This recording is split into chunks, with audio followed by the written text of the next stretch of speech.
వినాయకుడిని చూస్తే అమ్మవారి ముఖం విచ్చుకుంటుంది, అంత సంతోషపడిపోతుంది ఇటువంటి కొడుకు. ఎందుకని?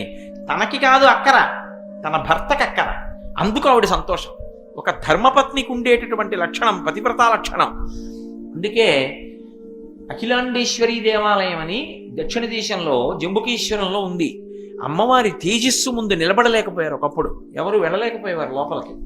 అప్పుడు అమ్మవారిలో ఉన్నటువంటి తేజస్సు కొంత తగ్గించాలంటే, అమ్మవారిని ప్రసన్నురాల్ని చెయ్యాలంటే ఏం చెయ్యాలని ఆలోచించి శంకరాచార్యులు వారు ఎదురుగుండా విఘ్నేశ్వరుణ్ణి ప్రతిష్ఠించారు. అయినా సరిపోకపోతే అప్పుడు ఆ రత్నతాటం శ్రీచక్ర తాటంకాలు వేశారు. విఘ్నేశ్వరుణ్ణి చూసేటప్పటికీ ఆవిడ మురిసిపోతుంది. అసలు ఆయనకు నమస్కారం పెట్టగానే ఆయన సిద్ధి, బుద్ధి, పార్వతీదేవి, పరమశివుడు, శ్రీ మహావిష్ణువు, లక్ష్మీదేవి, సుబ్రహ్మణ్యుడు, వల్లీదేవి, భూతగణములు, దేవతాగణములు, సమస్త గణములు, మనుష్యగణములు, బ్రహ్మాండములు, పంచభూతములు ఇన్ని సంతోషిస్తాయి. ఎవరికి చేసిన నమస్కారానికి? వినాయకుడికి చేసిన నమస్కారం. మేము ఆయనకి చేయమంటే ఈ కర్మ. అక్కడ ఉన్నాడు ఆయన, నాకు అక్కర్లేదంటే ఎవరేం చేస్తారు?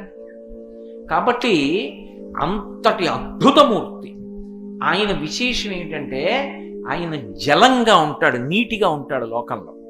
అందుకే భూతాధి సంసేవిత చరణం భూతభౌతిక ప్రపంచభరణం అంటూ ముత్తుస్వామి దీక్షితారు వారు కీర్తన చేస్తారు.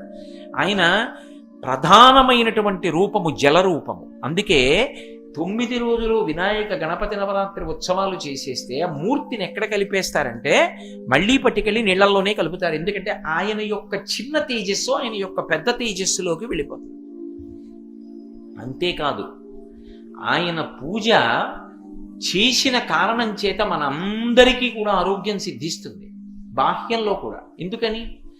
ఆయనకి పత్రులతో పూజ చేస్తాం. నేరేడు, మారేడు, నెలవంక, మామిడి, దుర్వార, చెంగల్వ, ఉత్తరేణు వేరు వేరుగా తెచ్చి వెట్కతో పూజింత్రు పర్వమున దేవ గణపతికి నిపుడు జయ జయమంగళం నిత్య శుభమంగళం అని చదువుతూ ఉంటాం కదా.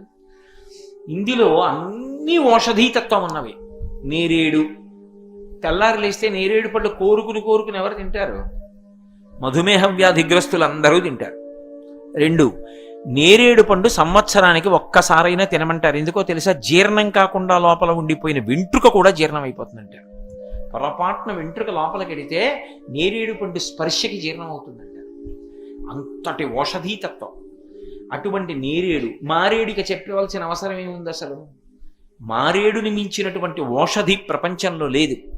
అటువంటివన్నీ కూడా ఇక నేను ఒక్కొక్క పత్రి గురించి ఎక్కడ చెప్పను. ఒక్కొక్క పత్రిది అంతంత ఔషధీతత్వం. అందుకే వాటిని నిర్ణయించారు. అవి వచ్చి మట్టితో చేయబడిన మూర్తి పృథివీతత్వం మూలాధార చక్రానికి ఉంటుంది. ఆ మట్టితో ఉన్న మూర్తికి తగిలింది అనుకోండి, అందులోంచి రసాయన చర్య చేత మనందరినీ కాపాడగలిగినటువంటి విషయములు విడుదలవుతాయి. ఇప్పుడు ఈ మట్టి మూర్తిని పత్రిని పట్టుకెళ్ళి నదులలో కలిపారనుకోండి, శ్రావణ మాసం నదికి పురిటికాలం. ఒక్కొక్క వస్తువుకి ఒక్కొక్క పురిటికాలం ఉంటుంది. పురిటికాలంలో చూడండి ముట్టుకోరు, ఏదో ప్రసూతి గృహంలో ఉంటారు. స్నానం చేసింది పిల్ల అని చెప్పి అప్పుడు పుణ్యాహవాచనం చేయిస్తారు. అలా ప్రతిదానికి చింతపండు దగ్గర నుంచి ప్రతిదానికి పురిటికాలం ఉంటుంది, అందులో ముట్టుకోరు, అప్పుడు ఆ వస్తువు తినరు. నదికి శ్రావణ మాసం పురిటికాలం. అందుకే శ్రావణ మాసంలో నదీ స్నానం చెయ్యరు. భాద్రపద మాసం వస్తే స్నానం చేయాలి.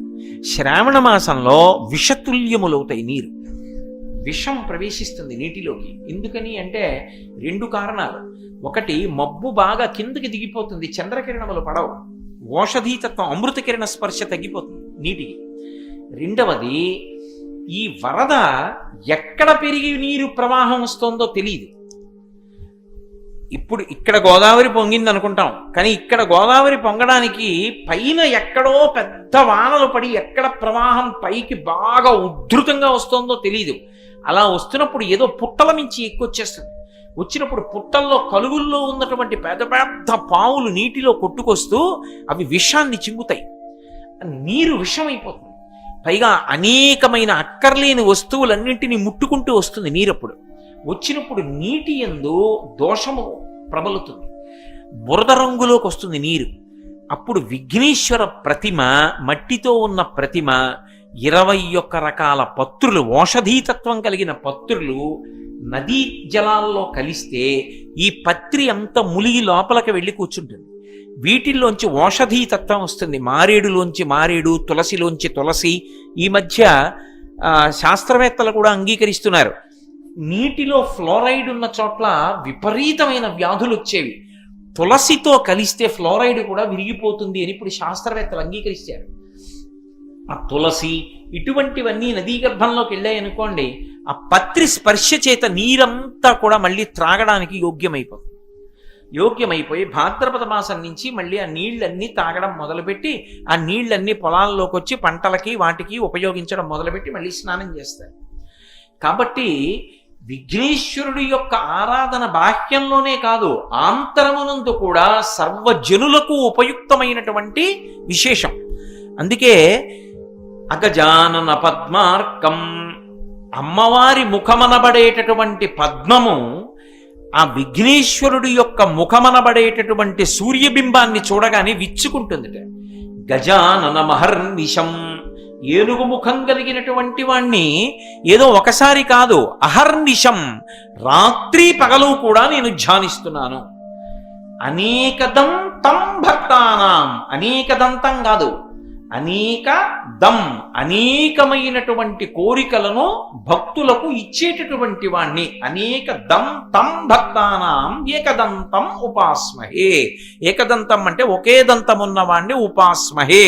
ఉపాస్మహే అంటే దగ్గరగా ఉన్నాను. దగ్గరగా ఉన్నాను అంటే ఆయన గురించే ఆలోచించి రాత్రి పగలు ఆయనకి నేను నమస్కరించుచున్నాను.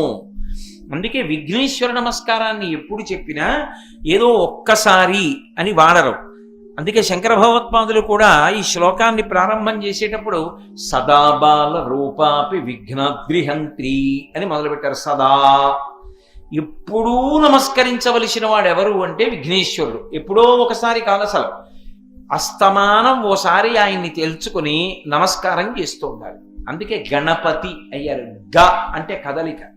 మన కదలికలన్నీ క్షేమంగా ఉండేటట్టు చూడగలిగినటువంటి వాడు ఎవరు అంటే ఆయన. అటువంటి గణపతిని, విఘ్నేశ్వర ముఖం ఉన్నవాణ్ణి తప్పకుండా నమస్కారం చెయ్యాలి. అది ఆ శ్లోకం యొక్క విశేషం. అయితే నేను మీకు ఒక్క విషయాన్ని ఇవాళ ప్రత్యేకంగా చెప్పాలి అని అనుకుంటున్నాను.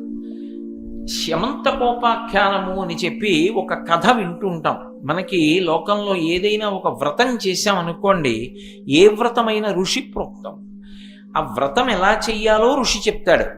వ్రతానికి కల్పం అంటారు. అందులో ఏ కథ చదువుకోవాలో కూడా ఋషి చెప్తారు.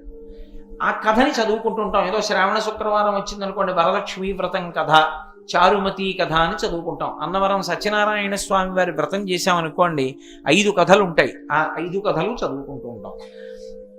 అలాగే ఏదో కాత్యాయని వ్రతం చేశామనుకోండి, దానికి సంబంధించిన కథ.